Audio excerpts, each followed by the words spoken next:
So if you want a career in sales, I mean truly as a salesperson, there are a few ingredients that have to be present if this is going to make sense, and if this is going to even work out for you. Of course, I can't tell you if it's going to work out for you ultimately, but what I can promise you is that you absolutely have to have these factors, and if you don't have these factors, it's most likely not going to work. And I'm not talking about that whole thing, a lot of people say this to us, all of us have to be always selling in our careers, etc. I get that. I'm not talking about that at all. I'm talking about truly having a career in sales. So I've never even been a salesperson myself, and you might be thinking, why on earth am I watching a video from a guy who's giving advice on what it takes to be a salesperson, and he's never been a salesperson. I've always been the guy who salespeople call on.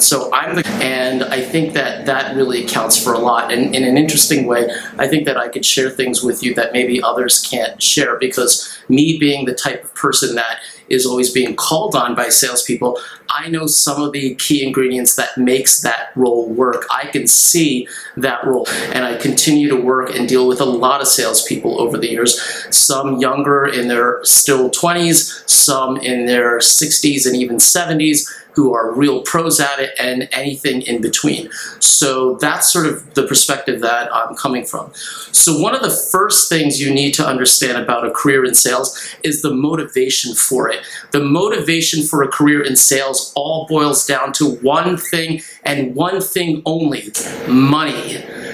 And that's totally fine, by the way. I'm not judging it. If you're someone who really is more or less just interested, I'm just saying just interested in making money, a sales job may be really for you, because that really is the name of the game. Salespeople that I know are not interested in making process. They're not interested in managing people. They're not interested in, for example, various strategic aspects of the business, this, that, or the other thing. They're interested in excelling at their job and getting paid handsomely for it. I'll tell you one thing, and I swear to you, I'm not making this up.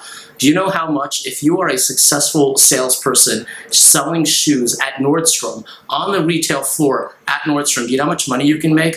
Over $200,000 a year selling shoes at Nordstrom. I kid you not. I am not making this up. Now, I'm not here to talk about myself, but if you are like me and you're interested in making more than just money, a sales job is probably not for you. Of course, we all want to be paid well, but there are other things that motivate me every morning. And notice how I said this is all about what motivates you. There are other things that motivate me aside from money. Even though I also want that, I'm interested very much in managing people and developing people's skills in the way that people have also helped me develop my skills. I'm interested very much in strategy. I'm interested very much in process and process enhancement and so on. So those are things that are really important to me, not just making money. So that's something that you really have to look at, because ultimately part of what the name of the game is in your career is career satisfaction. Now, while salespeople, their motivation is money, that's good in some senses, and unfortunately there's also, like everything else, a negative to that. You know this old phrase, you're only as good as your last sale, and in sales you really are. So, but that's just something that you have to, keep in mind. Obviously, it's your decision. I'm just here to give you a few of the keys to this.